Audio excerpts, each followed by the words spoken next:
Education ہو تو لڑکوں سے بھی بہتر کام کرتی ہیں، لیکن کیونکہ خدا نے اب یہ دو جنس بنایا ہے اور ایک دوسرے کے ساتھ اٹریکشن بھی اللہ نے رکھا ہے، تو چاہتے نہ چاہتے ہوئے بھی کچھ نہ کچھ کہیں نہ کہیں یہ غلطی کی طرف بھی چلا جاتا ہے۔ ایجوکیشن ہو تو لڑکوں سے بھی بہتر کام کرتی ہیں، لیکن کیونکہ خدا نے اب یہ دو جنس بنایا ہے اور ایک دوسرے کے ساتھ اٹریکشن بھی اللہ نے رکھا ہے، تو چاہتے نہ چاہتے ہوئے بھی کچھ نہ کچھ کہیں نہ کہیں یہ غلطی کی طرف بھی چلا جاتا ہے۔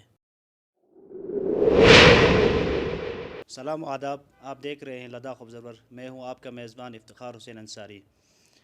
جیسا کہ آپ سب کے علم میں ہے کہ آج ہمارے معاشرے میں جس طریقے سے خواتین اور ہماری مائیں بہنیں تعلیم میں مردوں کے شانہ بشانہ آگے بڑھ رہی ہیں، ہر فیلڈ میں وہ اپنا یوگدان نبھا رہی ہیں۔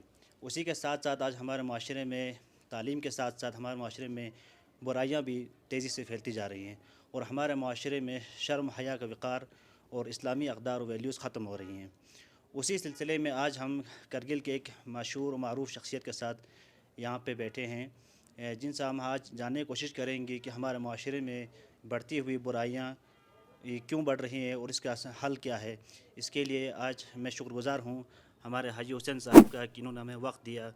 حاجی حسین صاحب آپ کا بہت بہت شکریہ۔ تو سر میں آپ سے یہ جاننا چاہوں گا کہ ہمارے معاشرے میں بڑھتی ہوئی برائیاں اور اس کا حل کیا ہے۔ بسم اللہ الرحمن الرحیم۔ افتخار صاحب، آپ نے مجھے اس قابل سمجھا، اس کے لیے شکریہ۔ شکریہ سر۔ ویسے تو میرا مطالعہ اور سوشل یہ سائنس میں بہت کمزور ہوں، لیکن جہاں تک میں نے تھوڑا بہت پڑھا ہے تو اس کی روشنی میں ایک دو باتیں کرنے کی کوشش کروں گا، انشاءاللہ خدا کرے یہ کہ ہمارے معاشرے کے لیے مفید رہے۔ تو آپ کو معلوم ہے کہ خصوصاً ہمارا کرگل کا جو یہ ہے معاشرہ ہے، یہ ایک شیعہ اکثریت معاشرہ ہے۔ تو شیعوں کی یہ روایت رہی ہے کہ جس طرح کچھ اسلامی یہ مسالک میں عورتوں کو بالکل کنفائن کر کے رکھا جاتا ہے، تو وہ ویسا نہیں ہے۔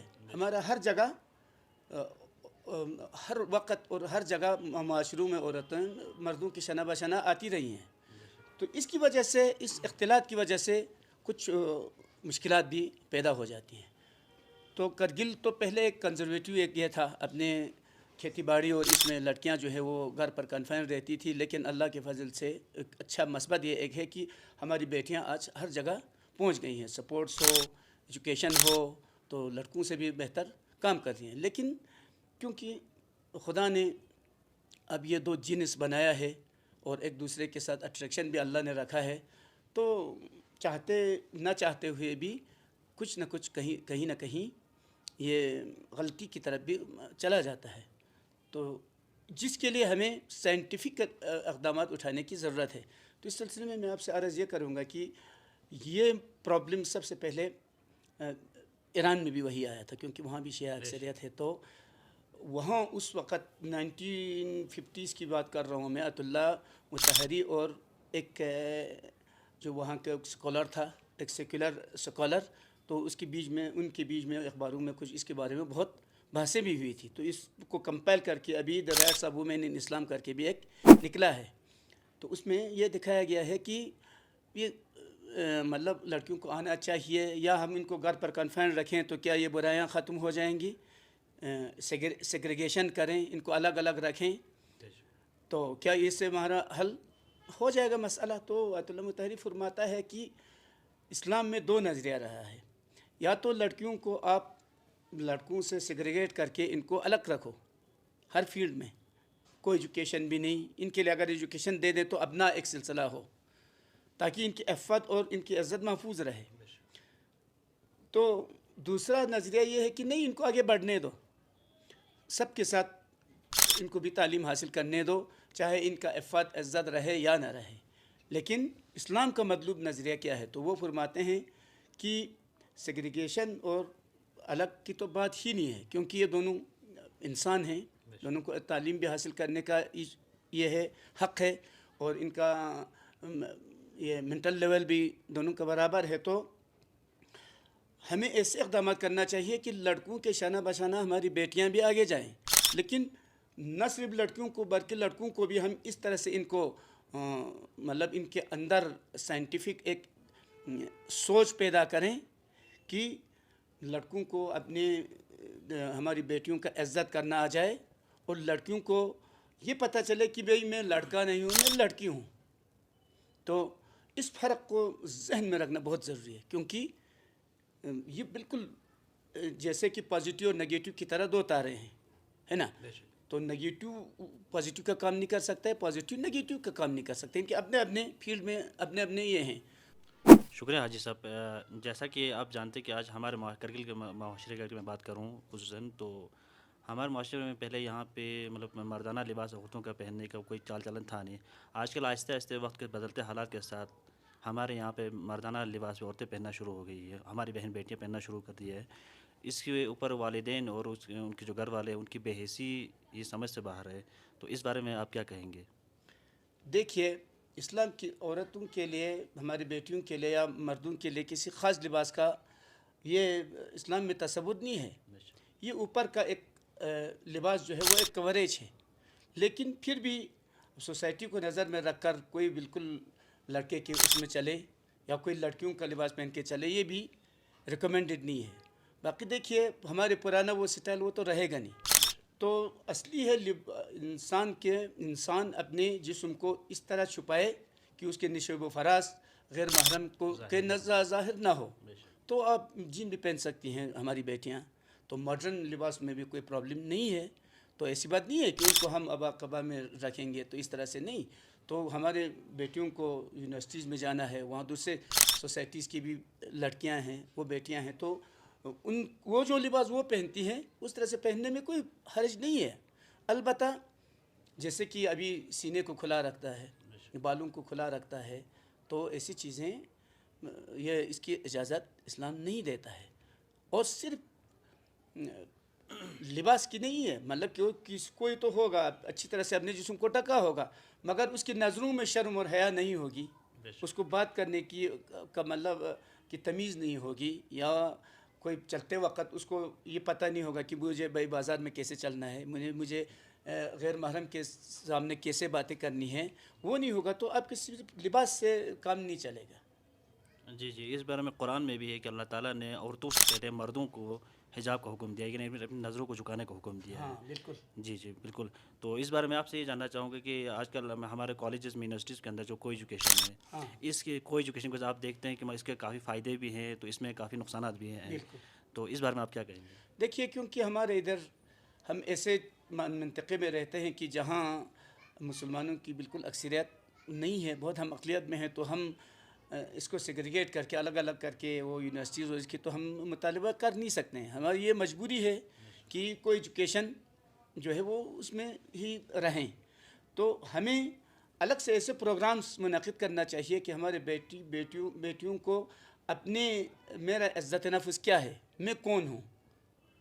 دیکھیے، مثال کے طور پر ابھی بہت ساری ہماری مسلمان بیٹیاں ہیں، حالانکہ وہ بالکل سر کا پردہ نہیں کرتی ہیں، مگر ہمارے ٹی ویز میں تو جرنلزم کا وہ کام کرتے ہیں جو کرگل سے باہر ہیں، تو بہت معاشرے کا خدمت کر رہے ہیں۔ ہم کسی کا اگر تھوڑا سا سر کھلا ہوگا تو ہم کہتے ہیں بھئی یہ لڑکی ایسی ہے ویسی ہے، وہ نہیں ہونا چاہیے۔ رہبر معظم نے جیسے کہ ایران میں وہ اس کا یہ حجاب کا وہ فتنہ اٹھا، تو انہوں نے بھی فرمایا کہ دیکھیے، کسی بھی بدحجاب لڑکی کو یہ نہیں کہنا کہ اس میں ایمان نہیں ہے، یہ اسلام سے دور ہے، یہ اس کی ایک کمزوری ہے۔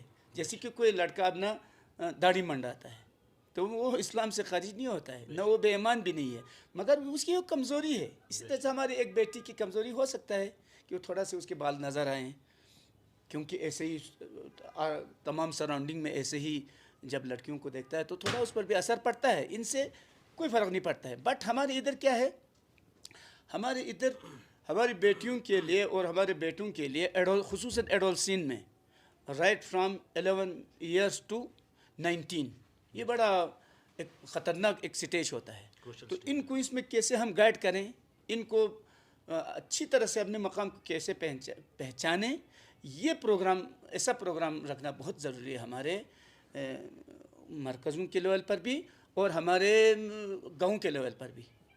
تو اس کے لیے ہمارے ایجوکیٹڈ یوتھ کو اچھی طرح سے پڑھ کر تیار ہو کر، تو صرف یہ جو ہمارے ادھر سے ایران عراق سے جو ریٹرن علماء ہوتے ہیں، کیونکہ وہ تو ایک حوزے کی اس میں کنفائن ہوتا ہے، ان کو کنٹمپریری ورلڈ کا کچھ خاص پتہ نہیں ہوتا ہے. اگر ان کے سہارے چھوڑ دیا جائے تو معاملہ بگڑتا ہی جائے گا.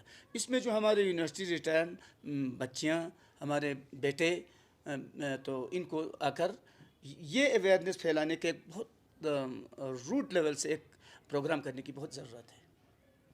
شکریہ حاجی صاحب. اس کے ساتھ میں آپ سے آخری سوال کرنا چاہوں گا کہ پہلے وقت کا دور اور آج کے دور کے ہمارے بات تقابل کریں اس میں، تو آج کے والدین یہ کہتے ہیں کہ ہمارے بچے جو ابھی چھوٹے بچے بھی ہیں، ایون ہمارے ہاتھ سے نکلتے جا رہے ہیں. آج ہم ان کو کچھ بھی تعلیم دیتے ہیں، تربیت دیتے ہیں، کوشش کرتے ہیں، یہ ہماری سنتے نہیں ہیں، ہماری مطلب ہمارے قابض باہر ہو جائے. کیوں؟ اسکول میں جو ان کی سوسائٹی ہے، اسکول کا جو معاشرہ ہے، باہر کا معاشرہ ہے، کہہ رہے ہیں کہ زیادہ تر اس کی وجہ سے یہ ہمارے ہاتھوں سے نکلتے جا رہے ہیں، ہمارے قابو میں ہمارے بچے بالکل بھی نہیں آ رہے ہیں. یہ پہلے وقتوں میں یہ شکایت والدین کی نہیں رہتی تھی، آج کل یہ شکایت کو زیادہ آ رہی ہیں. تو اس بارے میں آپ کیا کہنا چاہیں گے؟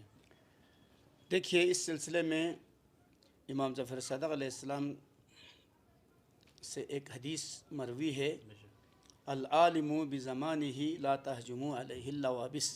جو کوئی بھی اپنے زمانے کو پہچانتا ہے وہ فتنوں میں نہیں پڑتا ہے، اس کو راہ روشن نظر آتی ہے. تو ہمارے والدین بدقسمتی سے، کیونکہ ایک تو اتنا ایجوکیٹڈ نہیں ہے، اور ہمارے معاشرہ ایسا ہے کہ سائنٹیفک سوچ ہم میں بالکل زیرو ہے. تو ہمارے جو علماء ہیں وہ بھی روایتی طور پر ہمیں ہدایت کرتے ہیں، تو اس سے نہیں چلے گا. سائنٹیفک اپروچ بہت ضروری ہے. تو اس کام کو والدین پر نہ چھوڑتے ہوئے میں نے کہا کہ جو ہمارے یونیورسٹیز کے جو ہمارے بیٹی بیٹیاں ہیں، یہ بالکل ان کا کام ہے. تو آج چھوٹا سا پوڈ کاسٹ میں آپ کو کیا کرنا ہے، اس کے کیا تدارک، ان کی طرف میں نہیں جاؤں گا. یہ میں صرف اشارہ کر کے گزار جاتا ہوں. ایک بہت بڑا ٹاپک ہے، اس کے لیے سیمینارز کی ضرورت ہے. تو کیوں؟ یہ اسی وجہ سے ہے کہ ماں باپ چاہتے ہیں کہ میری بیٹی اس طرح رہے، اس طرح رہے.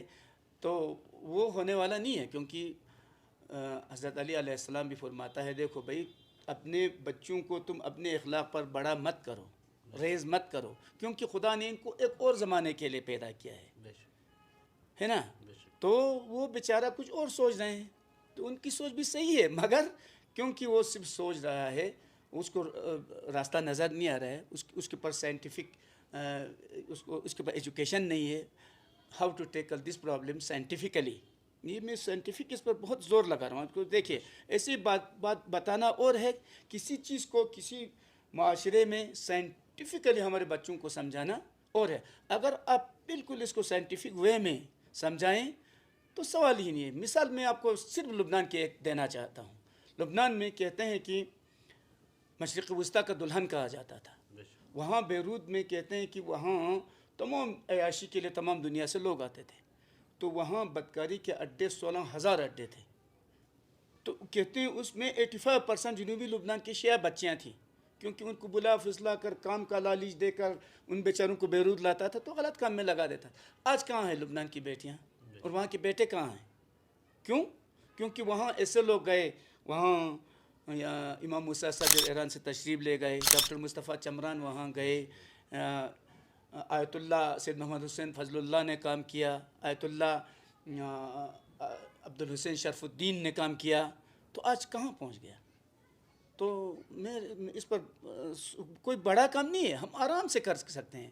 ہم اس کو ایک سال کے اندر اس کو سالو کر سکتے ہیں، اور ہم دوسرے سوسائٹیز کے لیے نمونہ عمل بن سکتے ہیں.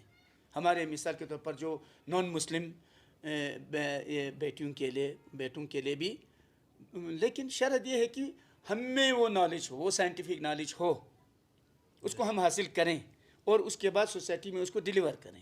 میرا اتنا ہی کہنا ہے. بہت بہت شکریہ. اسی کے ساتھ ہم اپنے پروگرام کا اختتام کرتے ہیں. آپ بنے رہیں ہمارے ساتھ. السلام علیکم ورحمۃ اللہ.